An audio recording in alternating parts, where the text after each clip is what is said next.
evening, members of the board and the public that's here tonight and the public that is watching at home. Our first comment under my comment period is a CVTA update. So if I could have the Executive Director of CVTA, Chet Parsons, and the current CVTA Chair, Sean Davis, who also happens to be a Hanover County Board of Supervisors member, to give the annual update of CVTA, and again, Mr. Carroll, who serves on the board, is a founding member of the authority's board. Mr. Davis. Thank you, sir. Mr. Chairman, Madam Supervisor, gentlemen of the board, Mr. County Manager, thank you for having us here tonight.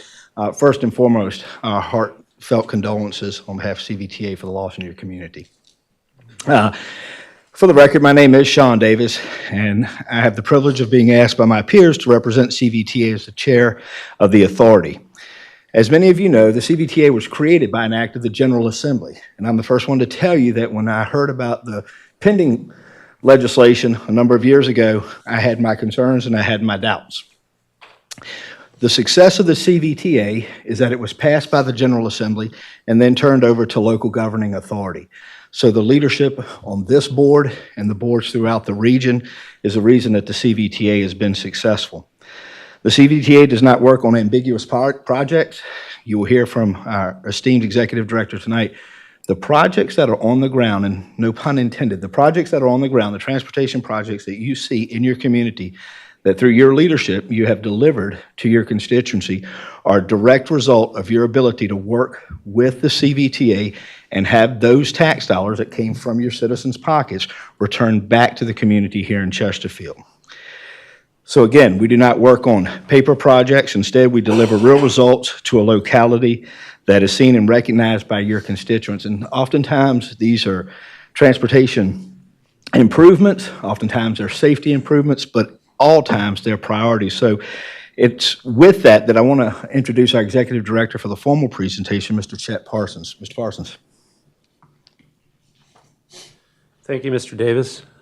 Good evening, everyone. I'm happy to be here to provide our FY24 update to the Chesterfield County Board of Supervisors. I did want to start with a brief video that I will say illustrates the collegiality and the collaboration amongst the members of the CVTA. This video was produced and developed by Chesterfield County on behalf of the CVTA, and you can tell by the quality of the craftsmanship that the team here is top-notch, and we really appreciate the collaboration that we've received. So we'll start with the video.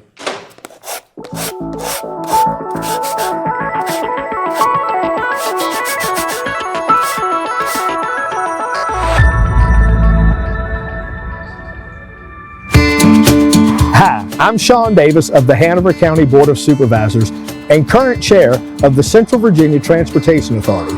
It's my pleasure to provide an update on the Central Virginia Transportation Authority and share some of the projects we're moving forward with heading into 2025. Since its creation by the General Assembly in 2020, the CVTA has continually sought to fulfill its mission of identifying and funding priority transportation investments across the 9 Central Virginia localities that encompass Planning District 15. I'm very proud to see these projects coming online and watching as the CVTA continues to accomplish so much for the region. Thanks to the stewardship of this group, a number of transportation projects continue to move through the pipeline, and real results have come about for projects that would have been left waiting for federal or state funds. Instead, they were made possible by the CVTA. Through 3 regional rounds of funding, the CVTA has contributed to 64 projects totaling $720 million in allocations through the year 2031. Including CVTA distributions to local governments and the GRTC, we made over $1.2 billion in transportation funding available to our region. We continue to make important long-term changes that are going to benefit a whole lot of people in our area. We're also setting the standard for how cooperation helps get things done in this region. Before we get to some of our new projects, I want to update you on a pair of projects that was approved in earlier rounds of funding. In New Kent and James City County, the Interstate 64 Gap project, which the CVTA contributed $100 million to help complete, has proceeded on time and on budget. Travelers in this 29-mile construction corridor can see progress being made as a third lane is added in each direction.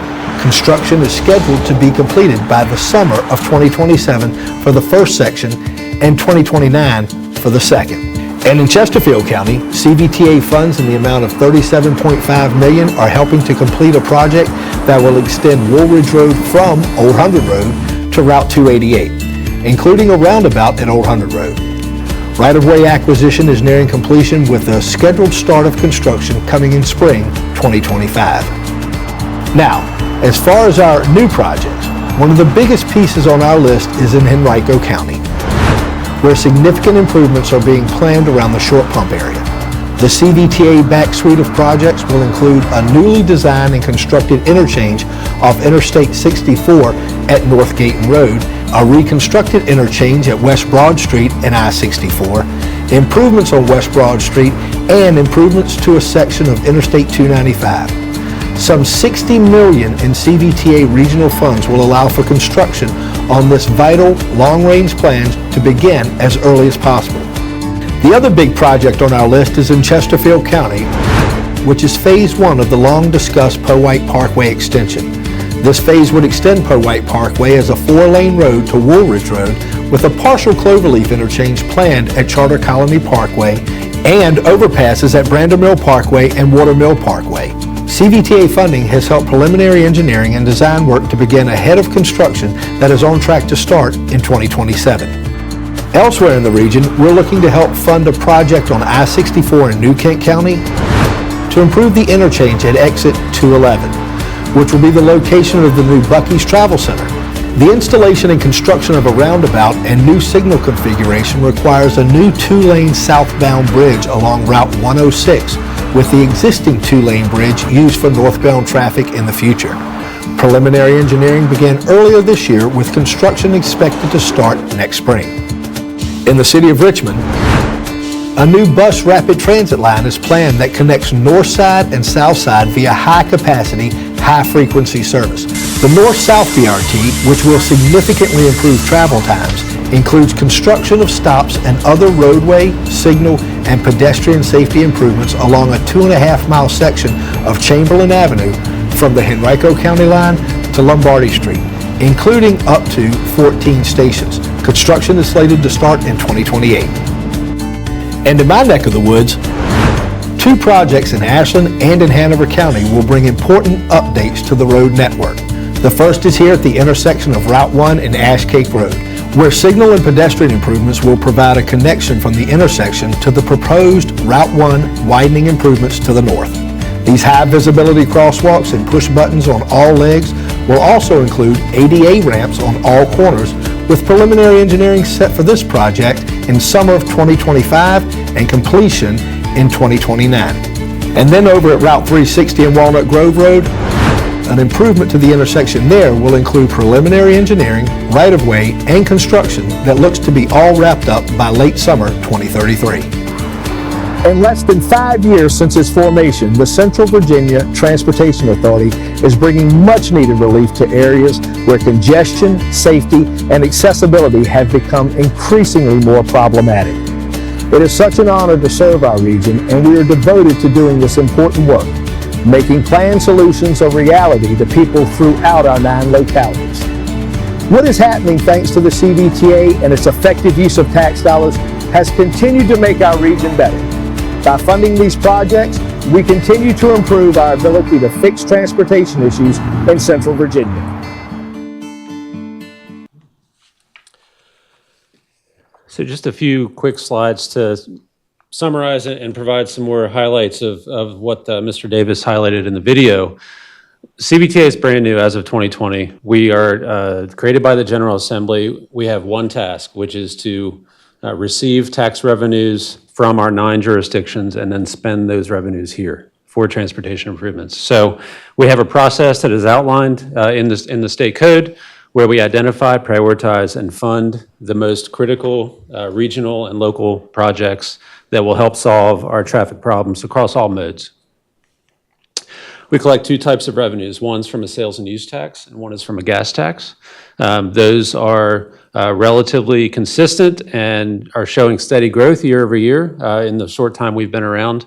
On the screen is the year-over-year taxes collected, and in each year, it's been over $200 million between those two sources, and it's rising steadily. So we're really proud of the work that's being done, and we're glad that people are still buying gas. So that's a great thing to highlight, and we hope everybody keeps doing that. We are a little bit different in our makeup between us and the other two authorities that have already been established in the Commonwealth. We have three-prong approach to distributing funds. Half of all the revenues that are collected go directly to our 9 jurisdictions so that it can be used for the most critical transportation needs that are identified at the local level. 15% of our funding, our revenues go directly to GRTC to advance regional public transportation.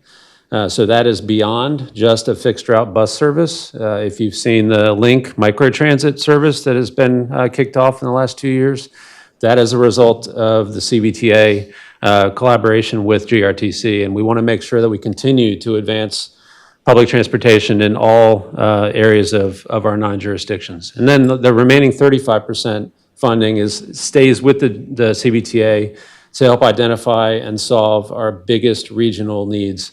And a lot of those projects are what Mr. Davis highlighted in the video. In terms of revenue distribution, we have been steadily distributing money, allocating funds for those critical types of projects. Overall, we have distributed $774 million in the few short years we've been around. And as Mr. Davis highlighted in the video, when you factor in the distributions and the future commitments, we are now at just over $1.2 billion in transportation funding that has been received and distributed in our region. In terms of the allocations, we are now looking at an out year of 2031. So we have a schedule, essentially, of all of the major regional projects and the allocations that have been decided and granted by the authority. You could see on the screen, the pie chart shows that distribution in terms of how those allocations are expected to be spent between now and 2031. Chesterfield is receiving 24% of that 35%, if you think back to the other pie chart. So the regional funds, Chesterfield's receiving just over $175 million in allocations at this point in time. Again, those allocations change every 2 years when a new round of regional funding is voted on and decided. And then the regional projects. The distribution is, I think, somewhat what we would expect. The majority in our 9 jurisdictions of funding in the regional pot goes to highway improvements, but we are seeing steady investment in transit, bicycle and pedestrian improvements, as well as those types of studies and preliminary engineering that gets all these major projects kickstarted. I will highlight that over the lifetime of the CVTA, almost $140 million has been allocated to bicycle and pedestrian improvements. A big chunk of that is the Fall Line Trail, which is under construction and on the way here in Chesterfield County. We're super excited about the results of that and being able to get people out and using it on a daily basis. The GRTC funding commitments, in FY24 alone, GRTC received $33.4 million, and those funds over time have allowed GRTC to make the major commitments that it has to remain fare-free, to position itself as one of the major premier transit providers in the country. And we're proud to be a part of that and to partner with GRTC to make sure that these major projects, the bus rapid transit, the increased frequency, continue in the areas that need it. And then real quickly to highlight the round 3, the last round of regional funding allocations. What's in red, the 4 projects highlighted there are the regional commitments that CVTA has made just in round 3 to Chesterfield County. So starting with the Busy Street extension at $5.5 million, the Route 60 Village of Midlothian corridor enhancements at $20.8 million, Poet Parkway Extended Phase 1 is at $27.2 million. And then finally, the Route 360 widening from Woodlake to Otterdale Road in the amount of $10.7 million. So major commitments, and we're excited about adding that to the allocation list for Chesterfield. Just a few quick project highlights. I mentioned the Fall Line Trail. The VDOT sections are design build in structure, so they are underway and currently being constructed. The northern section from Ashland all the way through Hanover and across the Chickahominy River is expected to be open in 2025. There are sections now that have blacktop on them, so they're almost ready to go. The southern section that's going to be impacting southern Chesterfield, Colonial Heights, and Petersburg, around Virginia State, across the Appomattox, that is, I believe, out to bid, and the award is expected early spring, is the last I heard. So we're really excited about all of these projects coming underway. Some of the highlights out in the field, there is a bridge structure that is almost ready to go up across the Chickahominy. The top right is the schematic for the bridge that's going to be crossing the Appomattox. Those are the major components of the trail system, and that they're underway and in development now. And then the other major project, the I-64 Gap project, that is a project that without CVTA commitment in the amount of $100 million would not have happened. This is something that has been talked about for decades, if not longer. And the 29 miles through New Kent and James City County is currently under construction. I think the video said the first section's open in 2027 and the second is in 2029. So that's imminent in the transportation world. And then finally, what's next? We are working with all of our member localities, including Chesterfield, to adjust project commitments. Inflation is impacting everyone, as well as project costs and estimates are changing on a daily basis. So we have some flexibility and some reserve to be able to make those adjustments so that projects continue on time and on budget. We are gearing up for our fourth round of regional funding. The application window will start in the summer of 2025, so that's right around the corner. And then finally, we are going through the due diligence of being able to issue bonds to help fund additional transportation needs across the region. There's a validation process that's currently underway, and we are working with our technical committee to identify those projects that might be good candidates for bond funding. With that, I would welcome any questions. I apologize for taking too much time, but I'm happy to be here. Thank you. Thank you so much. We appreciate your being here. Any supervisors would like to comment? Certainly. Supervisor Snyder. I think it's important for you to take the time because I think it's important that people see that there is progress being made on roads and trails, and I think some of it is so large that doing a regional project is so much beneficial for everybody, and it's made more affordable, and these funds are helping to get projects done that we would have had to wait a lot longer to get done. So thank you so much. Mr. Chair. Thank you all for being here. I know that you're going to be going around to all of the jurisdictions that are part of the CVTA and doing this, which I think is an excellent idea, by the way. And I think it's important for the community to know that, part of the reason why the CVTA has been so successful, and you touched base on this, is really how well people take their egos and check them at the door and come in and roll their sleeves up and find solutions to, and fairly came up with a funding allocation plan that our TAC works together very well on all these issues, our staffs work together very well, and the elected leaders have worked together very well to make all of this happen. And so keep up the great work and continue what you're doing, and it's an honor to serve with you. Thank you. Any other supervisors? Yes, Dr. Miller. I'll begin by saying, Mr. Davis, welcome to Chesterfield. Thank you, Doctor. Thank you for the hard work that you're doing. I also want to appreciate Mr. Carroll for what you've been doing to advocate. I know you were a chair at one point, Mr. Davis, you've been chair. And it really, this is a testament to how we all work together in the region. We do it through Plan RVA. We end up doing it with CVTA, with all of it. So I just wanted to appreciate you both for the work that you're doing. And it's very exciting. I agree with Ms. Snyder in that some things just need to be done regionally to coordinate. And this is how it works, folks, and it works really well. Thank you, Doctor. Thank you, Mr. Chair. Thank you, Dr. Miller, and thank you for mentioning that Mr. Carroll represents us on the CVTA. And we thank all of you for all the hard work you do. So, Mr. and Chairman- efforts you're making regionally. Yes, sir. Thank you for that. My closing comments are this, that it is a collaborative effort. We certainly believe exactly what Mr. Carroll said. When folks come together, I want to be clear, this is not a regional government. The representation and from the leadership of this board is the reason that projects are delivered here in Chesterfield County. The money that you see there is often leveraged, so there's more bang for your buck.